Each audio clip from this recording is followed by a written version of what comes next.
Hai guys, welcome back to my channel.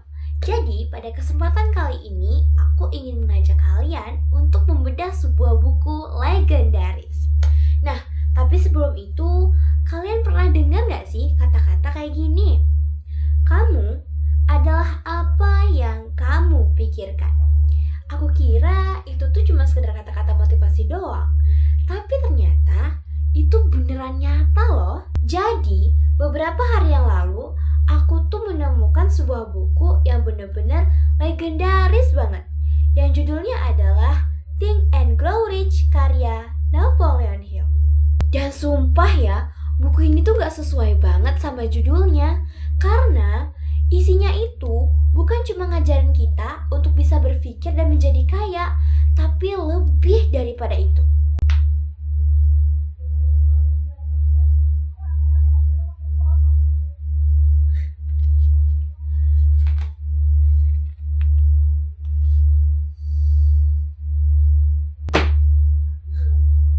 Bayangin deh, buku ini itu udah berhasil ngebantu jutaan orang di dunia untuk mengubah hidup mereka.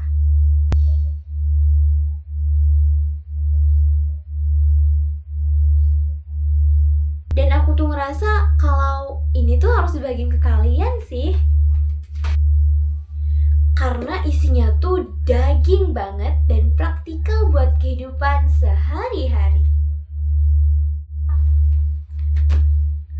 Jadi, di video kali ini aku bakal ngebahas 6 poin penting yang aku dapat dari Think and Grow Rich yang bisa mengubah cara hidup kamu.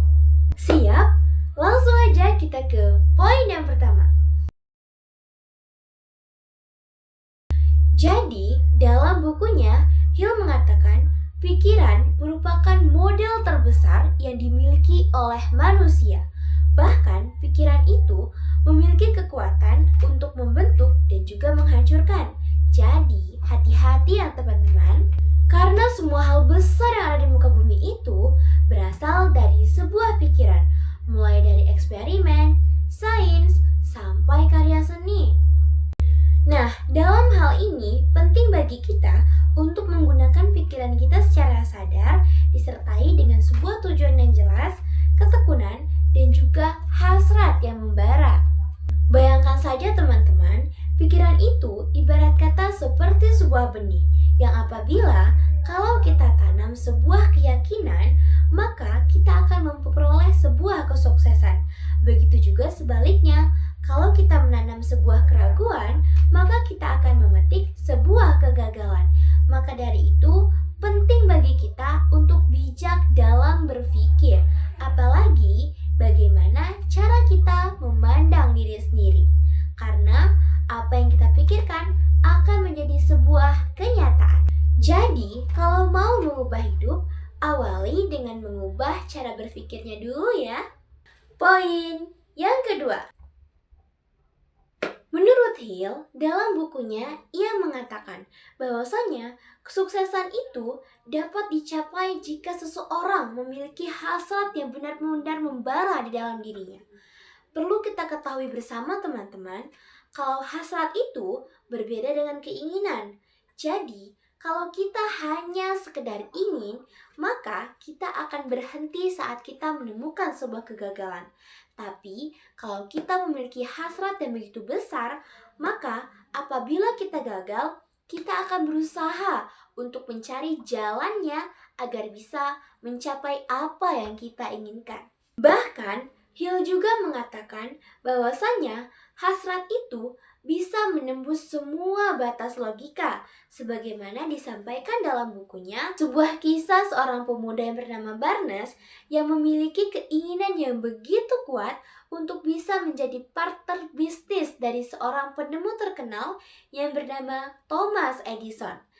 Bayangkan teman-teman, ia datang tanpa status, tanpa adanya uang, tapi ia hanya memiliki sebuah keinginan besar, yaitu untuk bisa menjadi partner bisnisnya daripada seorang Thomas Edison.